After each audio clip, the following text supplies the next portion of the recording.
Getting ready on Saturday morning. On Saturday morning, I woke up early because I had a clear goal. I wanted to hike to Blue Lake before sunset and take a photo for my travel wall. I had seen the lake in a picture, and it looked quiet and beautiful. The trail was not very long, but it went up into the mountains. I knew I had to start early.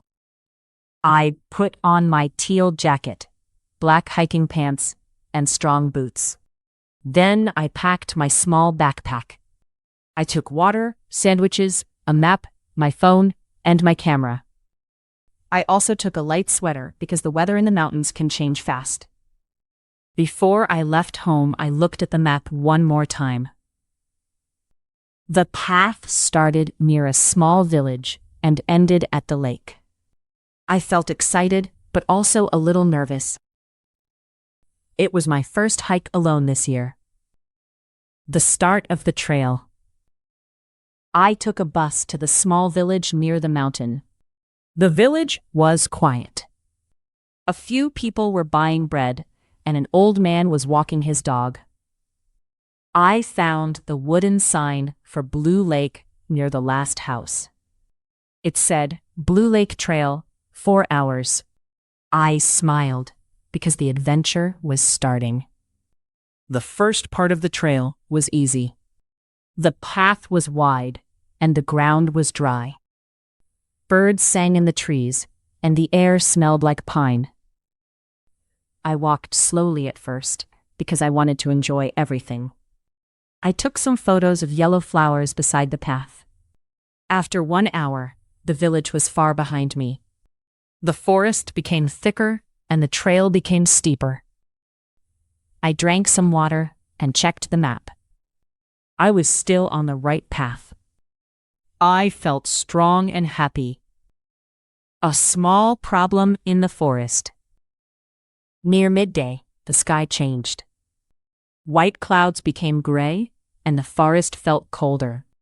I stopped to put on my light sweater under my jacket.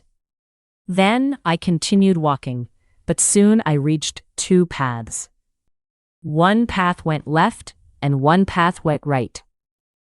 There was no sign. For a moment, I felt worried. I did not want to get lost. I looked at my phone, but the signal was weak. Then I opened my paper map.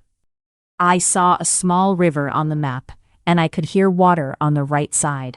That helped me. I chose the right path and walked slowly. After 10 minutes, I saw a small wooden bridge over the river. I laughed with relief. I was on the correct trail again. I ate a sandwich near the bridge and felt proud. I had solved the problem by staying calm. The hard climb. After lunch, the trail became much harder. It went up the side of the mountain. The path was narrow with rocks under my feet. I had to watch every step. My legs started to hurt, and my backpack felt heavier than before. I stopped many times to breathe. Each time, I looked behind me.